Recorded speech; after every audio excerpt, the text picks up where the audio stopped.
जय हिंद दोस्तों, मैं अविनाश आपका स्वागत करता हूं आप सबके अपने YouTube channel the students voice पे। और उम्मीद करता हूं आप सब अच्छे से पढ़ाई कर रहे होंगे, घर पे एंजॉय बोले या आप कष्ट में हैं, मुझे कुछ कहना सही नहीं लग रहा है। इसलिए क्योंकि जो लोग पहले बोलते थे कि टाइम नहीं है, आज उनके पास टाइम इतना हो गया कि घर पे रहते रहते उनको बोर महसूस हो रहा है, बोर हो गए हैं। तो चलिए, बहुत ज़्यादा ये सब नहीं सोचना है। आप जहाँ भी रहें अच्छे से पढ़ाई करते रहें। और कुछ मैं वीडियो प्रोवाइड कर दूंगा। और लगा आज मुझे कि ट्राइगोनोमेट्री बता दिया जाए। और आज जो वीडियो बताऊंगा ट्राइगोनोमेट्री से होगा। और ख़ास करके जो स्टूडेंट कॉम्पिटिटिव के हैं उनके लिए तो मैं वीडियो डालता ही हूँ। और आज खास करके जो 10th में स्टूडेंट हैं, जो 10th लेवल में हैं, जिनको ट्राइगोनोमेट्री पढ़ना है, तो आज उनके लिए बहुत खुशखबरी है। क्योंकि ये जो आज मैं ट्राइगोनोमेट्री पढ़ाऊंगा, ऐसे मैं पहले भी बोलता हूँ कि मैं जो भी सब्जेक्ट पढ़ाऊंगा, जो भी टॉपिक पढ़ाऊंगा, वो बेसिक से लेकर के और हाई लेवल तक होगा। तो आज जो मैं बताऊंगा वो खास करके 10th में भी पढ़ना है। 10th में बहुत अच्छे से पढ़ना है, इसका एक चैप्टर पूरा पढ़ना है। तो मैं पहले बता देता हूँ। उसके बाद में जो 10th में होंगे, अपना कमेंट में अपनी राय दे दीजिएगा कि मैं आप लोग को भी कुछ सहयोग करूं या तो कॉम्पिटिटिव वाले का ही सहयोग करता रहूं। तो चलिए, मैं आज ट्राइगोनोमेट्री को पढ़ाता हूं। आप सब अपनी राय दें, और अगर अच्छा लगता है तो आप सब अपना प्यार देते हैं, मुझे पता है। और जिस ढंग में आप लोग को प्यार लगता है कि प्यार दूं, उस ढंग से आप देते रहें। हाँ, कुछ कुछ जो कमेंट करते हैं वो हमारे लिए बहुत अच्छा लगता है। हमारे लिए अच्छा इसलिए होता है क्योंकि उसको देख करके मुझे लगता है कि नहीं, आप लोग को और भी वीडियो प्रोवाइड करता रहूं, और अच्छा लगता है। चलिए ठीक है, तो हम लोग आज ट्राइगोनोमेट्री को देखते हैं। और इसका बहुत हम लोग इतिहास नहीं जानेंगे, लेकिन हाँ थोड़ा बहुत कुछ बातें जान लेंगे। इतिहास, हर सब्जेक्ट का इतिहास होता है, तो मैं ट्राइगोनोमेट्री का इतिहास नहीं बताऊंगा। बस थोड़ा सा बात समझ ले कि ट्राइगोनोमेट्री होता क्या है। तो समझिए, ट्राइगोनोमेट्री जो है, अगर इंग्लिश वर्ड की बात करें तो 3 वर्ड से बना है। ऐसे वर्ड जितने भी ग्रीक वर्ड हैं, जो ट्राई है, गोन है और मेट्रोन है, ये 3 वर्ड से बना है। ट्राई, गोन और मेट्रोन से। जो ट्राई का मतलब 3 होता है, 3। ट्राई ट्राई का मतलब क्या, 3। आप लोग हमेशा जानते हैं कि ट्राई का मतलब क्या, 3 यानी 3। और गोन का मतलब होता है भुजा, यानी साइड का बात करेगा। जहां गोन लगेगा वहां आप लोग किसका बात करेंगे, तो साइड का। आप ऐसे भी देखते होंगे लिखा हुआ रहता होगा पेंटागन। क्या भाई, पेंटागन। तो पेंटा का मतलब 5 और गॉन का मतलब क्या, तो भुजा, यानी इसी को हम लोग बोलते हैं पंचभुज बोलते हैं। क्या बोलते हैं, पंचभुज बोलते हैं। उसी ढंग से लिखा हुआ रहता है हेक्सागन। तो हेक्सागन का मतलब क्या, हेक्सा का मतलब 6 और गॉन का मतलब साइड, यानी 6 भुजा वाला, 6 साइड वाला, तो हम लोग हेक्सागन बोलते हैं। उसी ढंग से हेप्टागन, नोनागन, ऑक्टागन, डेकागन जो भी होता है, तो हम लोग उस ढंग से देख लेते हैं। तो गोन का मतलब क्या होता है, भुजा यानी साइड का बात करता है। तो हम लोग क्या देखे, ट्राई का मतलब 3, गोन का मतलब क्या, भुजा यानी साइड का बात करेगा। और मेट्रोन का मतलब होता है मेजरमेंट, यानी जहां पर भी मेट्रोन लगेगा तो हम लोग वहां पे सोचेंगे कि कुछ मापने की बात कर रहा होगा, मेजर करने की बात कर रहा होगा। तो हम लोग इसका मतलब क्या समझे, 3 भुजा का माप करना। इन देखे हम लोग, ट्राई का मतलब 3, गॉन का मतलब भुजा और मेट्रोन का मतलब क्या देखे, तो मापने वाली बात हुई। तो हम लोग देखें कि अगर 3 कोनों को, 3 भुजाओं को हम लोग अगर माप रहे हैं, यानी हम लोग बात किसका करेंगे, तो त्रिभुज का। बात किसका कर रहे हैं, त्रिभुज का बात कर रहे हैं। तो हम लोग त्रिकोणमिति में उन्हीं सब भुजाओं को मापेंगे। और हम लोग देखेंगे कि कैसे कैसे क्या होता है। अगर इसका हम लोग हिंदी वर्ड को देखें तो बना है तीन छोटे छोटे शब्द से। एक है त्रि, फिर कोण है और मिति है। त्रि का मतलब 3, आप लोग जानते हैं, मैं पहले भी बताया हूँ। कोण का मतलब क्या, कोण समझते हैं। कोण अगर नहीं जानते हैं तो मैं वीडियो डाल दिया हूँ, आप वहां जाकर के देख लें। तो कोण, रेखा और कोण करके मैं वीडियो डाला हूँ, आप वहां जाके देख सकते हैं। तो कोण का मतलब कोण आप समझते हैं, और मिति का मतलब है क्या होता है, मापना। तो हम लोग क्या देखें, 3 कोणों को मापेंगे और हम लोग उसी को कोणमिति में यानी ट्राइगोनोमेट्री में पढ़ेंगे। तो चलिए हम लोग समझते हैं जरा। अब मन करता है कि 3 कोण, हाँ एक बात और, जितने भुजे होते हैं किसी फिगर में, खास करके कोण भी उसमें उतना ही बनता है। यानी अगर कोई मैं त्रिकोण बनाऊंगा यानी त्रिभुज बनाऊंगा, तो इसमें 1 2 3 साइड है और 3 कोण भी यहाँ पे होता है।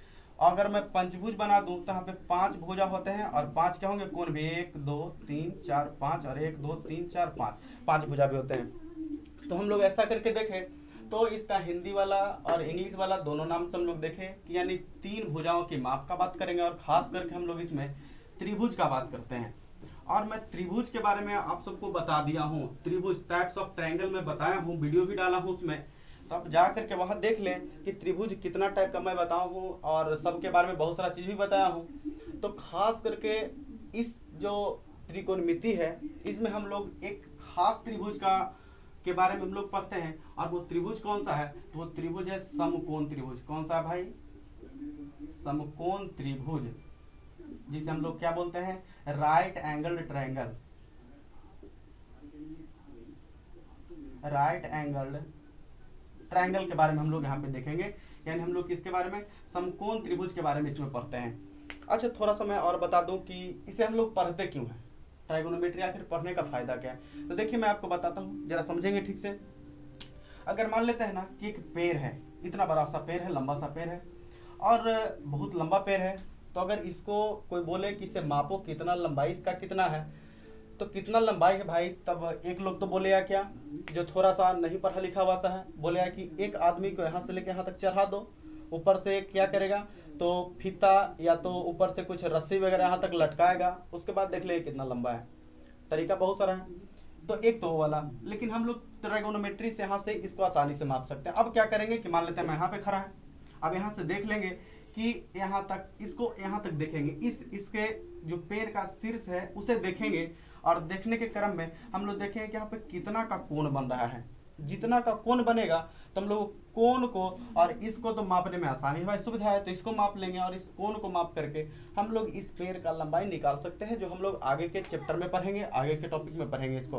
तो मैं सिर्फ ये बताना चाहता हूँ कि अगर किसी लंबाई, बहुत लंबा पेड़ है, बड़ा सा बिल्डिंग है, कुतुब मीनार है, या तो और भी कोई वैसा मीनार है, तो हम लोग वहां से बिना उस पे चढ़े, बिना उसकी लंबाई को मापे, सिर्फ उसके छाया से भी, या तो क्या, तो कोई कोण से, यानी बहुत सारा तरीका से हम लोग ट्राइगोनोमेट्री से माप सकते हैं। तो ट्राइगोनोमेट्री में हम सब यही पढ़ते हैं। तो हम लोग जरा देखते हैं त्रिकोणमिति में हम लोग पढ़ेंगे किसके बारे में, तो समकोण त्रिभुज के बारे में। और समकोण त्रिभुज के बारे में मैं पहले बता चुका हूँ, तो अगर आप वीडियो नहीं देखे हैं तो वहां भी जाकर के आप देख ले, जाके चैनल पे जाएं, और जाने के बाद वहाँ पे आप टाइप्स ऑफ ट्रायंगल या तो ट्रायंगल के बारे में बहुत सारा वीडियो डाला हूँ, वहाँ पे जाकर के आप देख लें कि ट्रायंगल में क्या क्या मैं बताया हूँ। तो समकोण त्रिभुज के बारे में मैं जरा फिर से बता देता हूँ। अगर मान लेते हैं मेरे पास में समकोण त्रिभुज है, यानी राइट एंगल ट्रायंगल है, तो मैं इसमें बताया था कि एक कोण यदि राइट एंगल हो जाए, एक कोण जो इसका एक एंगल होगा अगर 90 डिग्री के बराबर हो जाए, तो उसे हम लोग क्या बोलते हैं? समकोण त्रिभुज बोलते हैं। और बाकी के दो कोण क्या होंगे? तो न्यून कोण होंगे। तो देखिए, तो मान लेते हैं कि ए वाला 90 डिग्री है, इसका नाम ले लेते हैं ए, बी और सी। अगर मान लीजिए कि ये कोण 90 डिग्री है, तो सुनिएगा, ध्यान से समझिएगा, क्योंकि यही मेन चीज है। अगर इसे आप समझ गए तो आप पूरा चैप्टर को समझ लेंगे, त्रिकोणमिति को समझ लेंगे, नहीं तो फिर आप याद करते रहेंगे, रट्टा मारेंगे। और मैथ या तो कोई भी सब्जेक्ट रट्टा मारने का चीज नहीं है। तो देखिए, आसान ढंग से देखिएगा इसे। मैं पहले यहाँ पे देखता हूँ कि अगर ये वाला 90 डिग्री है, तो 90 डिग्री के सामने एक साइड हमको दिख रहा है, कौन सा? तो AC दिख रहा है। ध्यान दीजिए, यहाँ पे 90 डिग्री है, और 90 डिग्री के सामने जो साइड दिख रहा है, कौन सा साइड है भाई? तो AC। तो जरा समझिएगा, जो 90 डिग्री के सामने वाला साइड होगा ना, उसे हम लोग क्या बोलेंगे? तो हाइपोटेनस बोलते हैं। क्या बोलते हैं? हाइपोटेनस बोलते हैं। यानी इसे हम लोग छोटा h से या तो बड़ा h से भी सूचित करते हैं, और इसे हम लोग कहते हैं कर्ण कहते हैं। क्या बोलते हैं? कर्ण कहते हैं। तो जरा देखिए ठीक से, ये देखिए कि जो 90 डिग्री के सामने था उसे हम लोग क्या बोल रहे थे? हाइपोटेनस, कर्ण बोल रहे थे। अब एक और बात जो हमको समझना जरूरी है, तीन चीज को समझना जरूरी है। एक तो पहले कर्ण, जिसे हम लोग हाइपोटेनस बोलेंगे। दूसरा क्या है भाई? तो लंब है, जिसे हम लोग परपेंडिकुलर बोलते हैं। और तीसरा क्या है? तो आधार है, जिसे हम लोग क्या बोलते हैं? बेस बोलते हैं।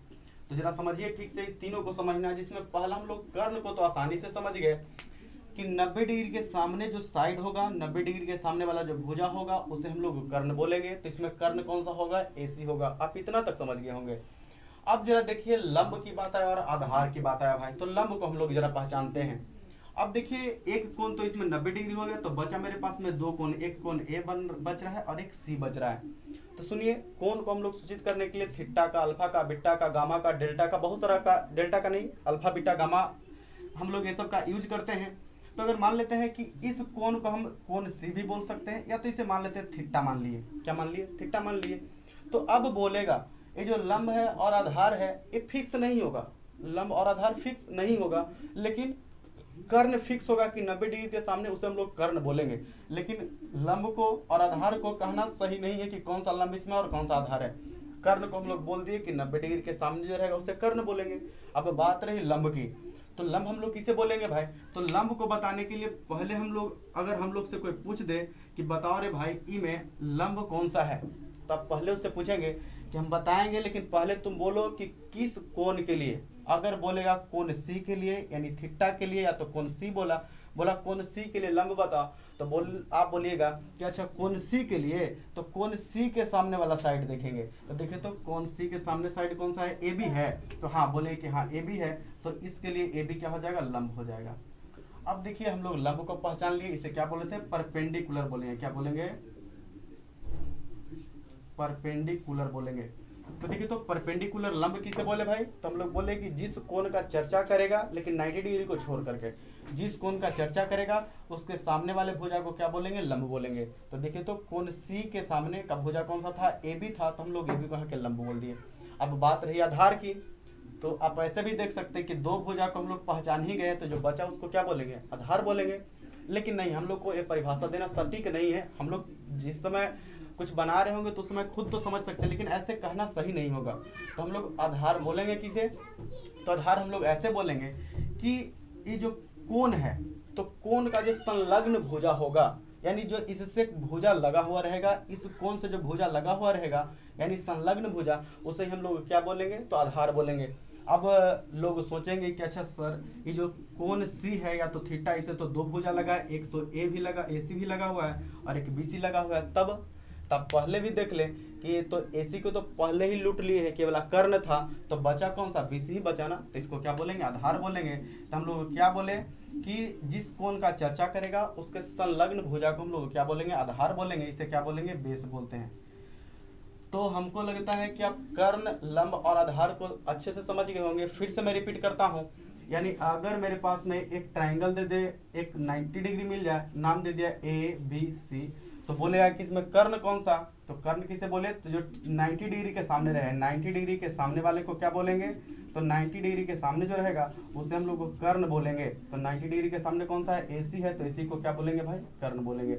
अब हमको रहा क्या? तो अगर बात कर दे कि अगर मान लेते हैं कि थीटा इस कोण के बारे में पूछ रहा है, कोण ए का चर्चा किया है, तो हम बोलेंगे अच्छा कोण ए का चर्चा किया, तो कोण ए के सामने जो भुजा रहेगा उसे हम लोग क्या बोलेंगे? लंब बोलेंगे।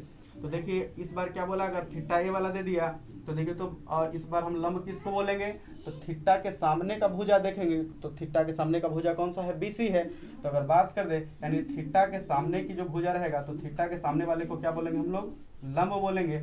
यानी इसे छोटा एच और इसे क्या बोलेंगे? पी बोलेंगे, परपेंडिकुलर। और देखिए तो इस भुजा का बात हो गया, और जो लगा हुआ रहे तो लगा हुआ कौन सा है? ए बी है। तो हम लोग के सामने यानी थीटा के संलग्न भुजा को क्या बोलेंगे? तो हम लोग आधार बोलेंगे। यानी ये वाला क्या हो गया? बी हो गया। तो हम लोग कर्ण, लंब और आधार को अच्छे से समझ गए हैं। तो मैं फिगर कुछ बनाता हूं और आप उसमें खुद से सोचेंगे, वीडियो को आप रुक रुक के देखेंगे और खुद से अपना आंसर करेंगे कि आपका सही हो रहा है या नहीं हो रहा है। और अगर सही होता है, कितना सही किए ये भी आप कमेंट में लिख सकते हैं कि सर मेरा इतना सही हुआ। तो चलिए हम 2-4 फिगर लेते हैं। पहला फिगर लेते हैं, इसमें सिर्फ आपको लंब, आधार और कर्ण बताना है। नाम ले लिए पी क्यू आर। चलिए दूसरा फिगर लेते हैं। क्योंकि आप जितना इसे प्रैक्टिस करेंगे वो बहुत अच्छा होगा। आप इसको प्रैक्टिस कर लिए तो समझिए कि आपका ट्राइगोनोमेट्री अच्छा हो जाएगा, नहीं तो फिर आप अच्छा नहीं कर पाएंगे।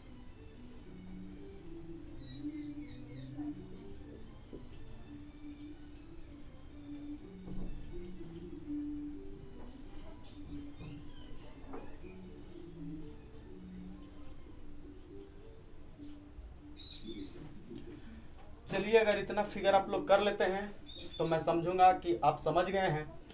तो पहले इन सारे फिगर में आप कर्ण को पहचानिए। किसे पहचानना है? तो पहले कर्ण को पहचानिए। तो देखिए तो अगर पहले फिगर में बोलेंगे कि कर्ण कौन सा है, तो कर्ण किसे बताए थे? तो अभी आप देखे थे कि जो 90 डिग्री के सामने था तो इसमें 90 डिग्री कौन सा है, क्यू, तो क्यू के सामने भुजा कौन सा, तो पी आर, यानी पी आर को हम लोग क्या बोलेंगे, कर्ण बोलेंगे, प्यार नहीं बोल रहे हैं, पी आर, आप लोग अलग समझ जाते हैं। तो देखिए कर्ण है, इसे हम लोग एच लिख लिए, यानी 90 डिग्री के सामने था उसे कर्ण, मन करता है इस फिगर में कौन सा कर्ण होगा, तो कर्ण कौन सा होगा, तो 90 डिग्री के सामने एसी है, तो एसी को हम लोग कर्ण बोलेंगे, यानी ये वाला क्या हो जाएगा मेरे पास में, तो वाला हो जाएगा एच हो जाएगा। उसी ढंग से इसमें देखिए, तो कोण ए के सामने भुजा कौन सा है, तो बीसी है, यहाँ कर्ण ए वाला हो जाएगा। उसी ढंग से इसमें तो 90 डिग्री बी है, बी के सामने कौन सा है, एसी, तो कर्ण यहाँ पे क्या हो गया, एसी हो गया। तो चलिए कर्ण आप लोग पहचान गए होंगे। अब हमको बताइए इसमें कि इसमें लंब कौन सा होगा।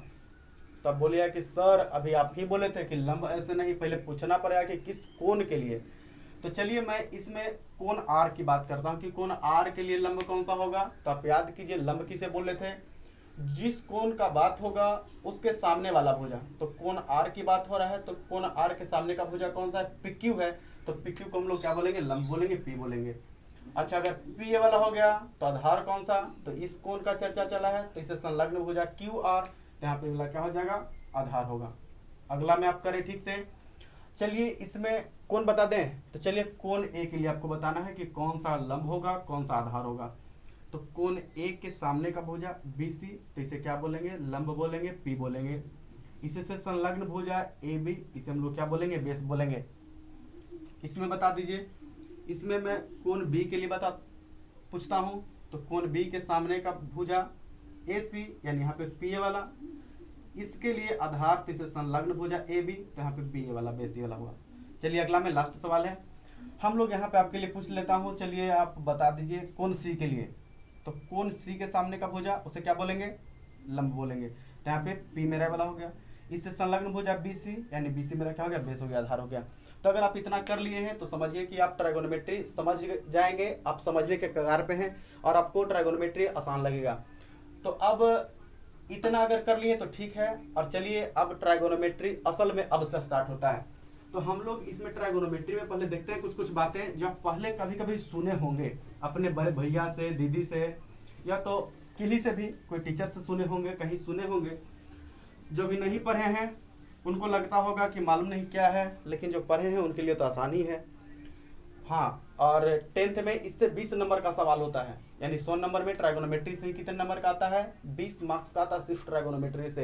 यानी अगर ट्राइगोनोमेट्री को आप सही कर लेते हैं तो समझ लीजिए 20 अंक आपका आने वाला है।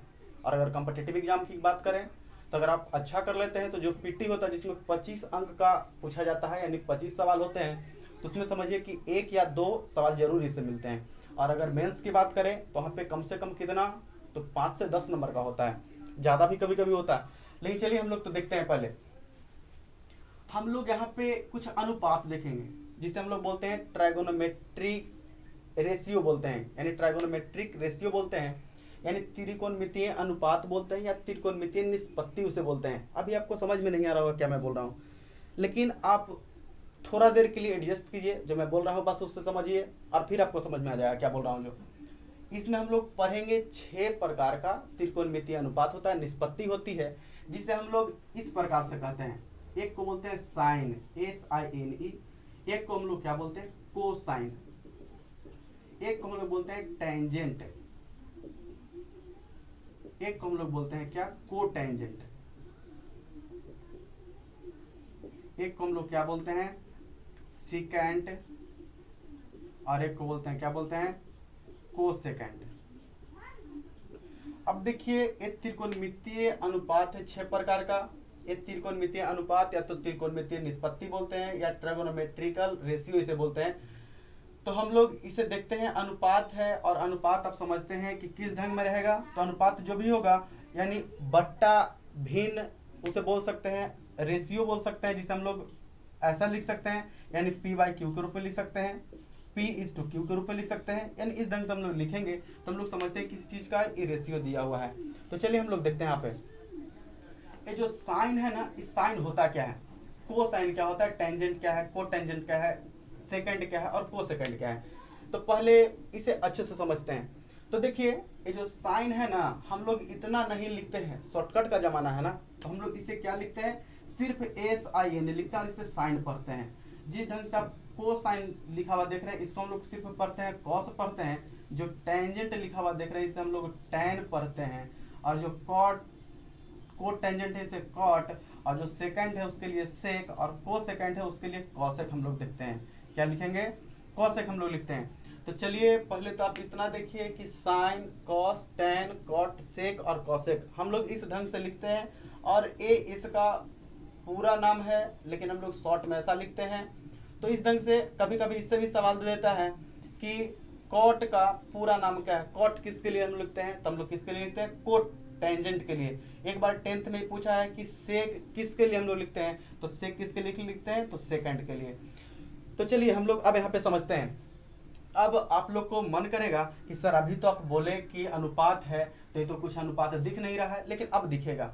एक बात और बता दूं कि जो त्रिकोणमिति इतना सारा निष्पत्ति है, इतना सारा रेशियो है ट्राइगोनोमेट्री का, तो इसका कोई ऐसे कोई वैल्यू नहीं है। वैल्यू का मतलब समझते हैं ना? जैसे लोग वही बोल देता है जो बेरोजगार है, बोलता है कि बेरोजगार हो तो तुम्हारा कोई वैल्यू नहीं है, यानी जब आपके पास पैसा होगा तो लोग वैल्यू देगा।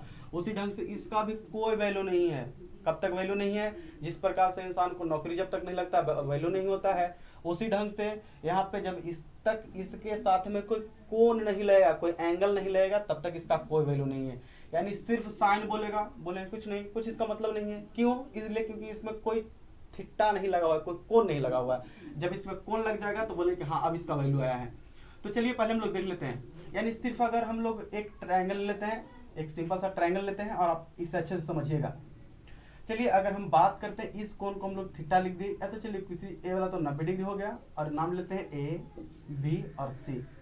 अब देखिए अगर मैं कोण सी की बात करूं, मैं पहले ही बोला हूं कि आपको इस फिगर को यानी राइट एंगल ट्रायंगल को आपको अच्छे से समझना पड़ेगा। तो देखिए तो अगर मैं कोण सी की बात करूं तो कोण सी के सामने का जो भुजा रहेगा उसे लंब बोलेंगे, यानी ए बी लंब, बी सी आधार और ए सी क्या होगा? कर्ण होगा।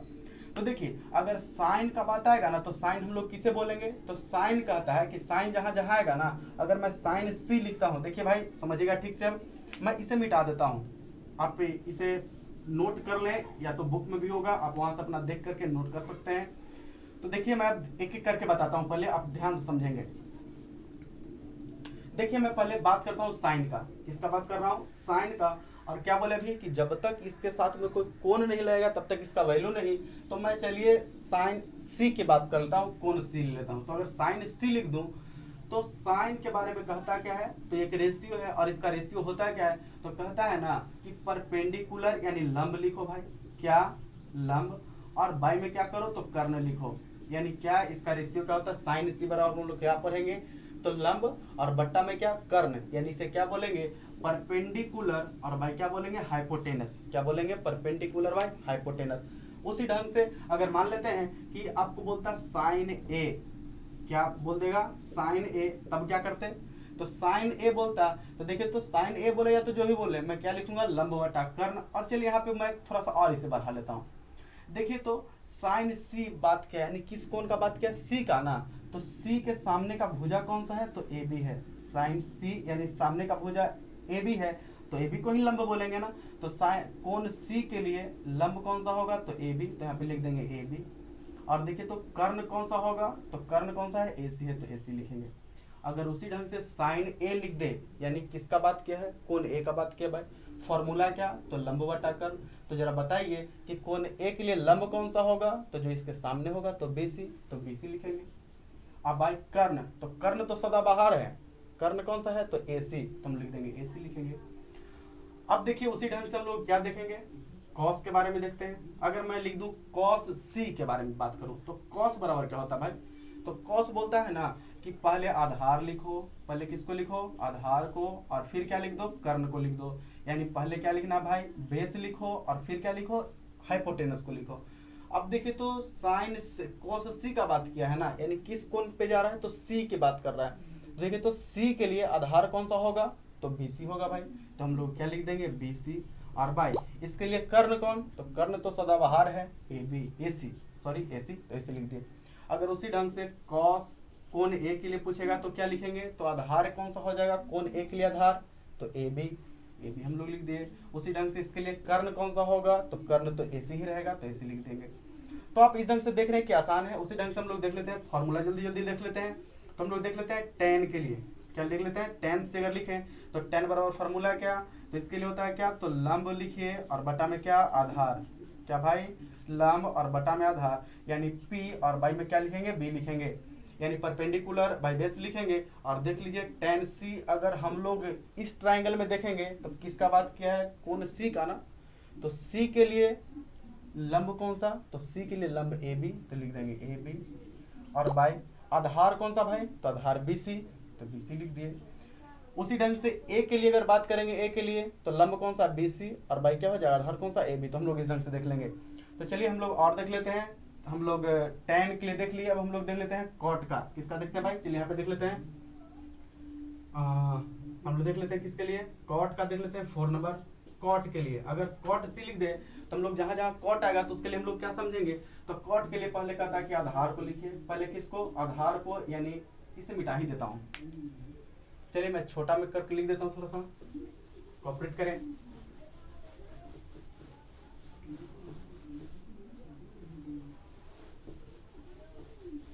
हम लोग tan तक देख लिए, अब cot देखते हैं किसके बारे में, तो cot के बारे में अगर cot C का बात करें तो cot का फॉर्मूला क्या बोले, आधार और बाई क्या लिखेंगे, तो आधार और बाई में लंब लिखेंगे। आधार को हम लोग क्या बोलते हैं, तो बेस, और लंब को परपेंडिकुलर। अब देखिए तो C के लिए आधार कौन सा, तो BC, लिख देंगे BC, और इसके लिए लंब कौन सा, तो AB, तो बाई में क्या लिख देंगे AB। उसी ढंग से अगर कोण A के लिए बोलता तब, अगर cot A बोलता तो इसके लिए आधार कौन सा, तो AB, और क्या लिखते, BC लिखते, आप समझ जाएंगे।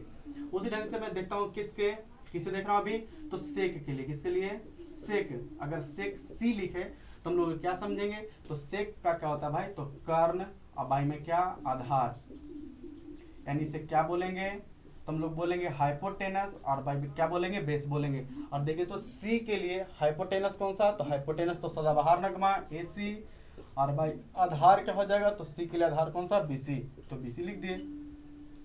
उसी ढंग से अगर सेक A बोलता तब, तो इसके लिए कर्ण कौन सा, तो AC, आधार कौन सा, AB, तो AB लिख देते। अब 6 नंबर हम देखते हैं कॉसेक, क्या देख रहे हैं, कॉसेक C अगर बोल दे तो कॉसेक C किस कोण का बात किया, C का ना, तो पहले इसका फॉर्मूला क्या, तो इसे हम लोग बोलते हैं कर्ण, और बाई क्या बोलते हैं, लंब बोलते हैं।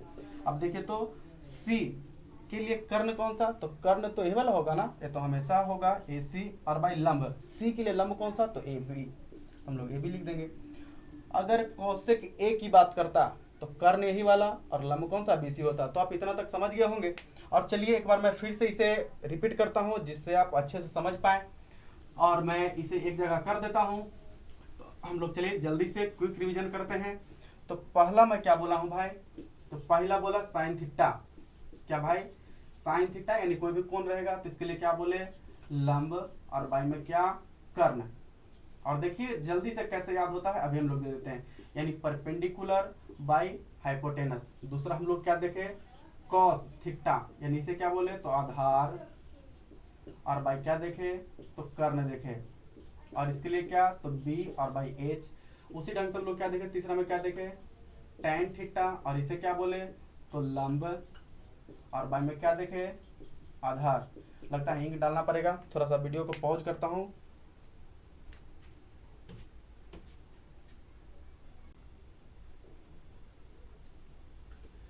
तो चलिए हो गया। तो हम लोग 4 नंबर में क्या देख रहे थे, तो हम लोग दे रहे थे सेक थीटा। अगर सेक थीटा का बात करें तो हम लोग लिखेंगे पहले कर्ण, और बाई में क्या लिखेंगे, आधार लिखेंगे, क्या लिखेंगे, कर्ण बाई आधार, और इसे क्या बोलेंगे, हाइपोटेनस, और बाई बेस। उसी ढंग से इसे क्या बोल रहे थे, परपेंडिकुलर लंब को, और आधार को बेस बोल रहे थे। चलिए हम लोग 5 नंबर देख लेते हैं। क्या एक को छूट गया क्या, अच्छा कॉट छूटा है, चलिए उसे पहले बीच में कर लेता हूँ, ऐसे सुविधा होगा, मैं आपको याद करवा दूंगा। अभी देखिए 2 मिनट में आपको याद होगा। तो चलिए 4 नंबर में क्या हम लोग देख लेते हैं, तो कॉट थीटा, और इसे हम लोग क्या बोलेंगे, आधार, और बाई क्या बोलेंगे, लंब, इसे बोलते हैं बेस बाई परपेंडिकुलर। 5 नंबर क्या भाई, सेक थीटा देख लेते हैं। क्या, तो कर्ण, और बाई में क्या, आधार, इसे बोलते हैं क्या, hypotenuse by base. 6 number cosec, cosec theta, और इसे हम लोग बोलते हैं कर्ण, और बाई में क्या बोलते हैं, लंब, यानी हाइपोटेनस और बाई परपेंडिकुलर। अब देखिए, अब लोगों को मुश्किल होता है इसको याद करना। बहुत लोग रट्टा मारते रहते हैं कि साइन थीटा तो लंब बटा कर्ण, कॉसेक थीटा ऐसे ऐसे पूरा गर्दन पूरा एकदम ऐसे कर करके, लेकिन ऐसे याद नहीं करना है। और ना कोई ट्रिक मैं बताऊंगा बस। और बहुत सारे लोग बोलेंगे पंडित बद्री प्रसाद हर हर बोल ये वो लंफंद, वैसा कुछ नहीं। बस एक ही चीज है, आप इसे बार बार देखें और क्लास वाली बात याद होगी। बार बार देखो, 1000 बार देखो वाली बात, तो आप जल्दी से इसे समझ जाएंगे। हर बार देखने से क्या होगा, जल्दी आपको याद हो जाएगा। तो हम लोग देख लेते हैं यहाँ पर, फिर से इसको देखते हैं। तो अगर साइन थीटा होगा तो इसे लंब बाई कर्ण बोलेंगे, परपेंडिकुलर बाई हाइपोटेनस। कर्ण होगा तो आधार बाई कर्ण यानी बेस बाई हाइपोटेनस। टेन होगा तो बोलेंगे लंब बाई आधार यानी परपेंडिकुलर बाई बेस बोलेंगे। कॉट को आधार बाई लंब, base by perpendicular. Sec theta कर्ण बाई आधार यानी हाइपोटेनस बाई बेस बोलेंगे। कॉसेक थीटा तो कर्ण बाई लंब, हाइपोटेनस बाई परपेंडिकुलर। आप इसमें इतना देखने के बाद आपको कुछ ना कुछ जरूर अनुभव हो रहा होगा। अगर नहीं हो रहा तब कीजिए आप। देखिए तो आप साइन थीटा में देख रहे हैं कर्ण बाई लंब, और कोसेक में क्या देख रहे हैं, कर्ण बाई लंब। यहाँ पे लंब बाई कर्ण और यहाँ पे कर्ण बाई लंब। मन करता है कि सर ये तो एक दूसरे का उल्टा जैसा लग रहा है। देखिए तो साइन में क्या था, तो p बाई एच, और यहाँ में h बाई पी। लग रहा है कि दोनों एक दूसरे का अपोजिट होता है क्या, तो हाँ एकदम सही समझे हैं।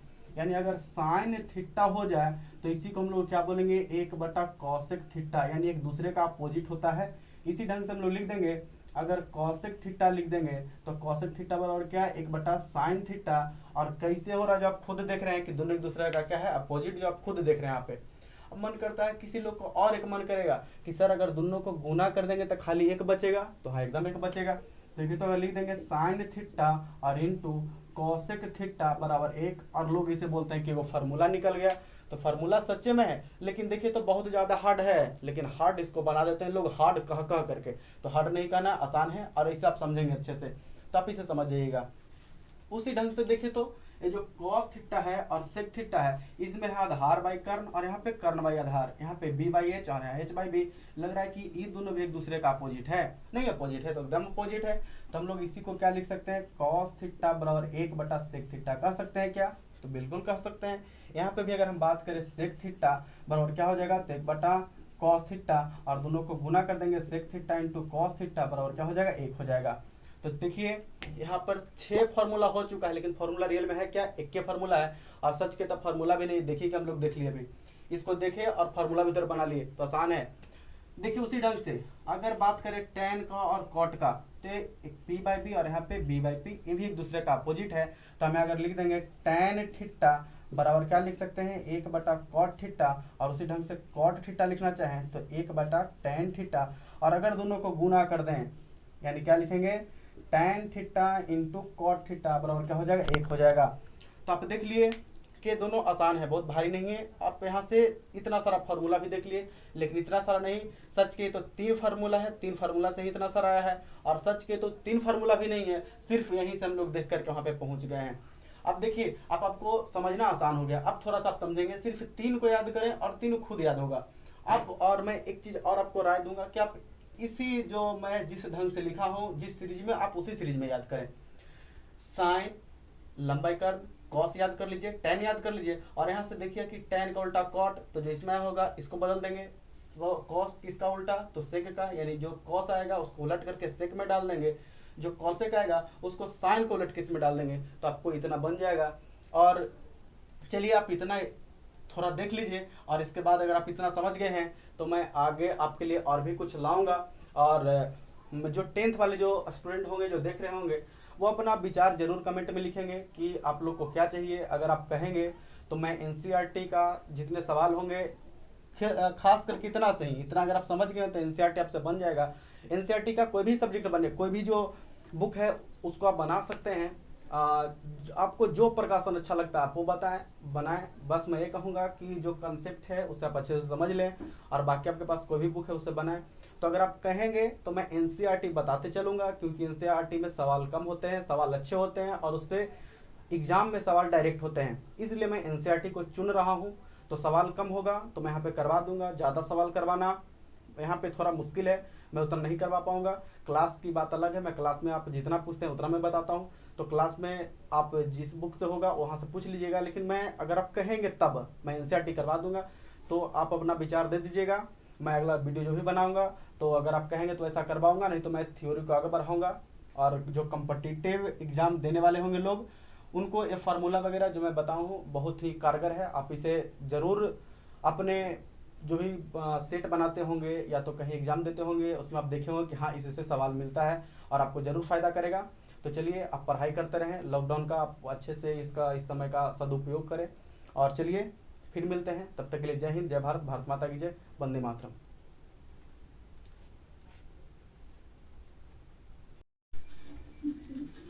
जय हिंद दोस्तों, मैं अविनाश आपका स्वागत करता हूं आपके अपने YouTube channel the students voice पे। और आप सब अच्छे से मेहनत कर रहे होंगे। अभी तो लॉकडाउन है लेकिन फिर भी घर पे रह करके आप बहुत अच्छे से पढ़ाई करें। और मुझे तो लगता है जैसा कि अनुभव होता है कि पहले जब लॉकडाउन नहीं था, इस ढंग का संकट हम सब के पास नहीं था, तो हर लोग से सुनने के लिए मिलता था कि टाइम नहीं है, टाइम नहीं है। तो अब आपके पास समय बहुत है, आपके लिए स्वर्णिम क्षण है। आप इसका बहुत अच्छे से अपने जीवन को बनाने के लिए यूज करें। और चलिए तो बात की बात है, लेकिन पहले मैं ये बताना चाहता हूँ कि आज मैं ट्राइगोनोमेट्री बताऊँगा। और जो कम्पिटिटिव के स्टूडेंट हैं उनको तो इससे बहुत ही फ़ायदा है, और ख़ास करके जो लोग 10th में हैं, 10th क्लास के हैं, उनके लिए भी बहुत खुशखबरी है। क्योंकि जो मैं बताऊंगा वो कम्पिटिटिव एग्ज़ाम के लिए तो है, 100% है। और ख़ास तौर पे 10th का भी इससे बहुत ज़्यादा फ़ायदा होगा। ख़ास करके मैं भी कह सकता हूँ कि 10th वाले के लिए ही है। तो जो भी वो 10th में आप हो या तो फिर आप कम्पिटिटिव एग्ज़ाम की तैयारी कर रहे हो, आपको कोई परेशानी नहीं होगी।